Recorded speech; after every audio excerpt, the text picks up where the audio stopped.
प्रेरणास्पद कथा YouTube channel पर मैं धनंजय जैन आप सभी का हार्दिक अभिवादन करता हूँ। छोटी सी कहानी डीजे की जुबानी। दोस्तों, राजीव जी एवं माधुरी जी दोनों दंपत्ति बहुत खुश थे क्योंकि आज अशोक के मनपसंद लड़की से उसकी शादी होने जा रही थी। हालांकि मध्यम वर्गीय थी, पर राजीव जी और माधुरी जी अपने बेटे अशोक को पढ़ा लिखा कर इस तरह से उन्होंने योग्य बनाया था और वो मन ही मन अपनी ऑफिस की लड़की से प्यार करने लगा था। संगीता दिखने में बहुत सुंदर और थोड़ी चालाक प्रकृति की व्यक्तिमत्व रखने वाली लड़की थी।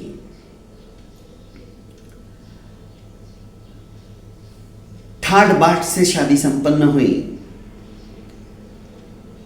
पर जैसे ही उसने इस घर के अंदर पैर रखे संगीता ने, तो उसका रवैया धीरे धीरे बदलने लगा। इतनी अखुट संपत्ति देखकर वो सोचने लगी कि इस घर की तो मालकिन अब मैं हूं। वो माधुरी जी की और राजीव जी की उपेक्षा सी करने लगे। जब भी अशोक ऑफिस से वापस आता तो संगीता कुछ ना कुछ ऑर्डर देकर मंगाने की बात करती और अशोक लेकर आता। माधुरी जी को और राजीव जी को बुधा हलवाई की जलेबी, दूध, रबड़ी वाला बहुत पसंद था। एक दिन जब बुधा हलवाई का पैकेट अशोक के हाथ में देखा तो माधुरी जी बाहर ही बैठी थी ड्राइंग रूम में।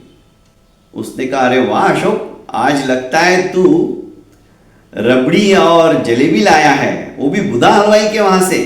आज तो मजा आ गया। आज तो वैसे ही मैं परेशान होकर सोच रही थी कि नाश्ते में क्या बनाऊं, पर बहुत अच्छा किया तूने। हाँ माँ, मैं लेके आया हूं। और उसने पैकेट माँ के हाथ में दे दिया। माधुरी जी ने राजीव जी को आवाज दी कि सुनो, जल्दी से फटाफट पूजा कर लो और आ जाओ। आज अशोक अपने लिए बुधा हलवाई के वहां से गर्मा गर्म जलेबी और रबड़ी वाला दूध लेके आया है। इतने में बहू संगीता ने जब अपने बेडरूम से आवाज सुनी तो भागती हुई आई और माधुरी जी के हाथ से वो पैकेट छीन लिया और कहने लगी कि माताजी, जैसे जैसे आपकी उम्र बढ़ रही है वैसे वैसे आप बच्चों की तरह मचलती हो। भला ये नाश्ता आपके लिए नहीं, मैंने आज मेरे पीहर से आने वाले भैया और भाभी के लिए मंगाया है। और वो लेकर तपाक से अपने बेडरूम में चली गई। आप कुछ ना कुछ बना लो, और गर्मा गर्म इसलिए मंगाया ताकि ये ताजी है। भैया और भाभी 12 बजे तक भी आएंगे तो ये फ्रेश रहेगी, क्योंकि बुधा हलवाई 10 बजे अपनी दुकान बंद कर लेता था, उसका नियम। पर राजीव जी जो ससुर जी थे, उन्होंने जब ये देखा तो हक्के बक्के हो गए। हालांकि वे रिटायर्ड हो चुके थे, गवर्नमेंट ऑफिसर थे। उन्होंने संगीता को आवाज दी, इधर आओ। तो माधुरी जी ने इशारा किया कि मत कुछ बोलो, पर राजीव जी भला कहाँ मानने वाले, ऑफिसर जो ठहरे, और इस तरह की बातें वे बर्दाश्त भी नहीं कर सकते थे।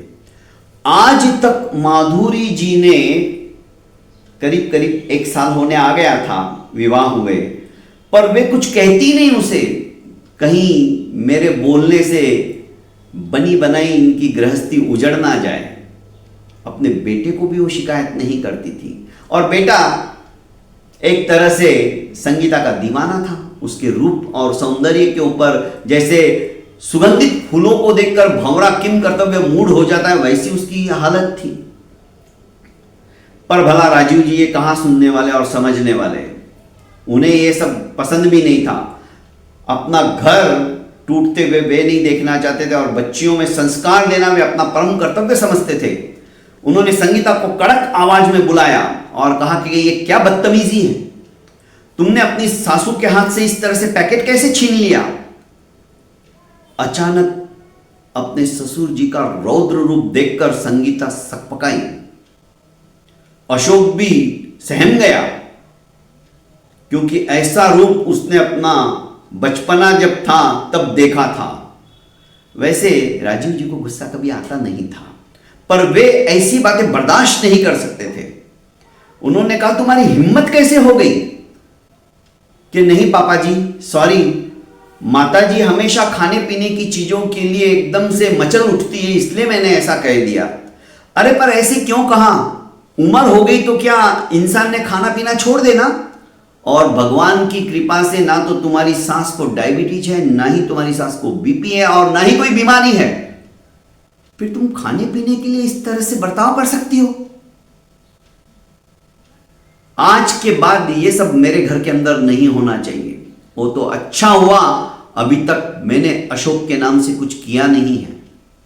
और तुम भी अशोक कान खोलकर सुन लो, ये तो अब आई है, इसके पहले तुम्हारी मां है।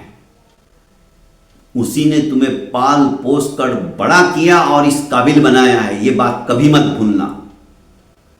अशोक ने स्वीकृति सूचक अपना सर हिलाया और इशारे इशारे में संगीता से कहा कि आज के बाद कभी भी ऐसी नौबत मत आने देना। तुरंत राजीव जी ने ऑनलाइन बुधा हलवाई के वहां पर बुकिंग किया और गर्मा गर्म जलेबी और रबड़ी वाला वो दूध फौरन आ गया। पेट भर के उन्होंने अपनी इच्छा पूरी की। दोस्तों, इस कहानी को सुनाने के पीछे तात्पर्य यह है कि बुढ़ापे के अंदर हम अपनी इच्छाओं का दमन कभी ना करें। अरे छोटी सी जिंदगी यारो, जी भर के जी लो। यदि हम इस तरह से बुढ़ापा कर कर के जिएंगे ना, तो शायद जिंदगी को जीना हमें आया ही नहीं है। जिंदगी को जीना यदि सीखना है तो अपनी समस्त इच्छाओं को, अपनी आकांक्षाओं को आराम से पूरी करो। हमने कमाया है और हम ही उसका उपभोग नहीं करे, कोई दूसरा उपभोग करे, तो धिक्कार है ऐसी जिंदगी से। कई लोगों को मैंने ऐसा देखा है कि कमाते बहुत है पर अपने लिए भी खर्चा नहीं करते। उन्हें लगता है कि सब कुछ साथ में लेके जाएंगे। भैया, साथ में आज तक किसी के कुछ गया नहीं है, सब कुछ यहीं रह जाने वाला है। तो जितनी मेहनत और लगन से कमा रहे हैं, दिल खोलकर उसका उपभोग भी करना सीख लीजिए। और यदि उपभोग नहीं किया तो कोई दूसरा ही उसको खाएगा और हम कुड़ कुड़ के ऐसे ही मर जाएंगे। जिंदगी जी भर के जी लो दोस्तों, और उस प्रभु का शुक्रगुजार करो कि आज तेरी वजह से हमें कोई बीमारी नहीं है, हमें कोई दर्द नहीं है, कोई तकलीफ नहीं है। जितना हो सके अपनी संपत्ति को दुखियारों में बांटते रहो, दुखियों का दुख मिटाने की कोशिश करो। उनके चेहरे पे भी एक मुस्कान यदि आपकी वजह से आ गई दोस्तों, तो समझ लो आपका जीवन सफल हो गया। बहुत बहुत धन्यवाद। प्रेरणास्पद कथा यूट्यूब चैनल को लाइक कीजिए, सब्सक्राइब कीजिए और शेयर करने के बाद कमेंट बॉक्स में अपना अभिमत जरूर अभिव्यक्त कीजिए, जिससे कि मुझे भी प्रेरणा मिले और आपके लिए नित नई कहानी मैं लेकर आता रहूं। बहुत बहुत धन्यवाद।